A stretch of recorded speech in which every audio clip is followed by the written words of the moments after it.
Hey guys, got another video for you. So I want to kind of bring you back a little history lesson on the Bitcoin ETFs and why they're such a big deal. And so the first one, Bitcoin ETF, was actually applied for back 10 years ago. And so the Winklevoss brothers, back in 2014, actually applied for this. And so we have 10 years of pent up energy and demand for these things. And so, yes, the Winklevoss brothers, these are the two guys that are Cameron and Tyler Winklevoss. These are the same brothers, yes, that were involved in the initial Facebook dilemma with Mark Zuckerberg and all that. I think in 2008, they also received like a $65 million settlement.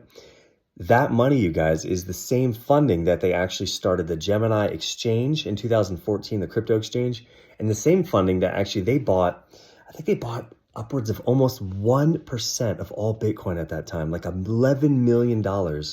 Back in 2008, they had invested into Bitcoin because they had basically, before Max Kaiser around, they were the orange pill. They orange pilled it. So anyway, these brothers have a very long history. Yes, they were the same brothers in 2008 that were rowing in the Beijing Olympics. And so these guys have a long history of kind of being on the limelight. Anyway, they applied for a Bitcoin ETF 10 years ago. And so, of course, they were denied several times, and several others were also applied for, and then obviously the SEC had denied them. Well, the world's first Bitcoin ETF came out in 2021, and it was actually through Canada. And after that launch, the SEC's argument of basically saying, hey, basically the world's not going to financially implode, right? After this, and it showed, and after several others had come through, their financial systems were fine. They were stable, right? And so their argument of stating, oh, we can't apply, we can't do one here in the United States. Fast forward to January 2024, the United States Securities Exchange Commission finally came out and said yes to not only 1, 2, or 3, but 9 Bitcoin ETFs. And so, again, 10 years of a gap of pent-up demand here in the United States occurred on January of this year, 2024.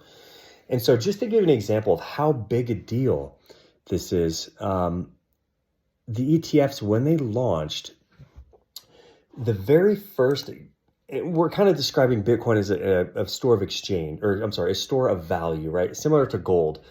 When gold's first ETF came out, it took 2 years for them to hit a market cap of $10 billion. Okay, 10 years. Do you know how long it took Bitcoin to hit that? It took one of the 9 ETFs approved 33 trading days. 33 days, 2 years. One company of 9. You guys, this is so much bigger than you could possibly imagine.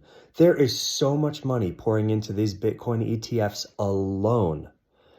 Not letting other people to realize, like, there's other people buying these. There's institutions, right? There's Michael Saylor with MicroStrategy. There's mom and pop shops. There's countries overseas. There's everyday people like you and I purchasing Bitcoin.